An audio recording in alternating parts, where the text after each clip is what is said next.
नमस्ते। अच्छा, कभी सोचा है कि ये जो एआई हमारी जिंदगी में इतनी तेजी से शामिल हो रहा है, उसे बना कौन रहा है? आज हम इसी बड़े सवाल की तह तक जाएंगे कि एआई का भविष्य आखिर लिख कौन रहा है। तो चलिए इसमें थोड़ा और गहराई से उतरते हैं। एआई बना कौन रहा है? और शायद उससे भी ज्यादा जरूरी सवाल, ये बन किसके लिए रहा है?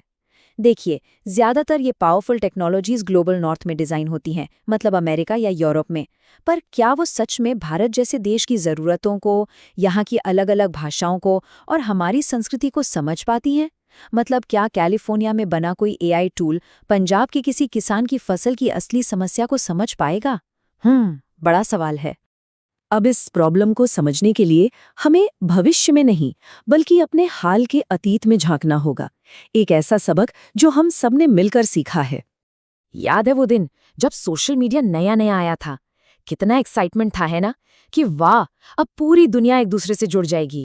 अब इस स्लाइड पर जो बात लिखी है वो असल में बहुत काम की है। जैसा कि झलक काकर समझाती हैं, हमने सोशल मीडिया कंपनियों को बस वादे करने दिए और उन्हें बिना किसी खास नियम के खुली छूट दे दी। और नतीजा हम सब जानते हैं। एक गड़बड़ झाला जहां फेक न्यूज़, नफरत और ऑनलाइन फ्रॉड बहुत आम हो गए। अब एआई, जो कि सोशल मीडिया से कई गुना ज्यादा पावरफुल है, उसके साथ हम वही गलती नहीं दोहरा सकते। अब वादों का नहीं बल्कि ठोस नियमों का समय है। तो फिर सवाल उठता है कि इसका हल क्या है। चलिए आगे बढ़ते हैं और देखते हैं कि इससे एक बेहतर भविष्य कैसे बनाया जा सकता है। और जवाब है ये शब्द, सार्थक भागीदारी। अब इसका मतलब सिर्फ ये नहीं कि बड़ी बड़ी कंपनियां हमसे फीडबैक ले लें या कोई सर्वे करवा लें। नहीं, इसका असली मतलब है कि हम, मतलब भारत के लोग, एआई बनाने की प्रोसेस में एकदम शुरू से, यानी फ्रॉम डे 1 शामिल हों। ये सिर्फ टेक्नोलॉजी बनाने का तरीका नहीं, ये सोचने का ही पूरा तरीका बदल देता है। और देखिए, धनराज ठाकुर की ये बात तो बिल्कुल पते की है। वो कहते हैं ये सिर्फ राय देने के बारे में नहीं है, ये शक्ति और निर्णय लेने के अधिकार के बारे में है। असली खेल पावर का है कि फैसले लेने का हक आखिर किसके पास है। तो इसका सीधा सा मतलब ये हुआ कि असली एक्सपर्ट कौन है? असली एक्सपर्ट सिलिकॉन वैली का कोई इंजीनियर नहीं, बल्कि वो लोग हैं जो जमीनी हकीकत को जानते हैं, जो उन समस्याओं के साथ जी रहे हैं जिन्हें एआई को सुलझाना है। मतलब गांव का किसान, छोटे शहर का दुकानदार या हमारे पड़ोस का कोई स्टूडेंट। इन्हें अपनी दुनिया की जो समझ है ना, वही एक कामयाब एआई की असली नींव है। तो ये असली भागीदारी दिखती कैसी है? इसे ऐसे समझिए, अगर किसी गांव के लिए कोई औजार बनाना है तो आप गांव वालों को डिजाइन की प्रोसेस में पहले दिन से शामिल करेंगे, है ना? ऐसा तो नहीं करेंगे कि औजार बनाकर ले गए और फिर पूछा क्यों भाई, ठीक है या नहीं। उनकी जरूरतों को समझना और फिर फैसलों में उन्हें पावर देना, बस यही है असली भागीदारी। अच्छा, ये सब तो ठीक है, पर सबसे जरूरी सवाल ये है कि इस सब का हमारी रोजमर्रा की जिंदगी पर क्या असर पड़ेगा।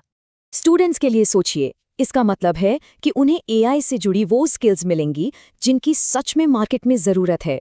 एआई टूल्स हिंदी, तमिल या बंगाली में कई बेहतर काम करेंगे। जरा सोचिए, एक ऐसा एआई जो आपकी ही भाषा में आपके मुश्किल से मुश्किल होमवर्क में मदद कर सके। और हाँ, ये टेक्नोलॉजी सेक्टर में भारत के युवाओं के लिए करियर के नए दरवाजे भी खोलेगा।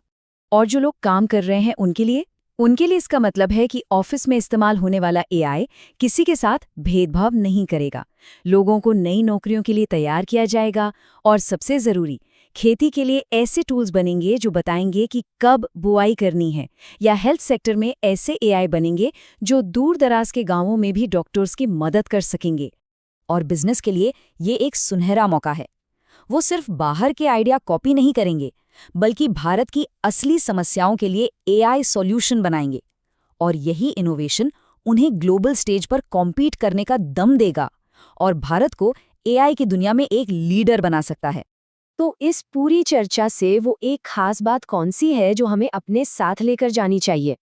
और ये स्लाइड उस बात को खूबसूरती से कहती है। टेक्नोलॉजी हमारे लिए तब सबसे अच्छा काम करती है जब उसे बनाने में हमारी भी आवाज हो। सीधी सी बात है, पर बहुत गहरी है। तो अब अगली बार जब भी कोई एआई टूल इस्तेमाल करें, चाहे वो ट्रांसलेशन के लिए हो या कुछ सर्च करने के लिए, एक पल रुकिएगा और ज़रूर सोचिएगा कि इसे किसने और किसके लिए बनाया है।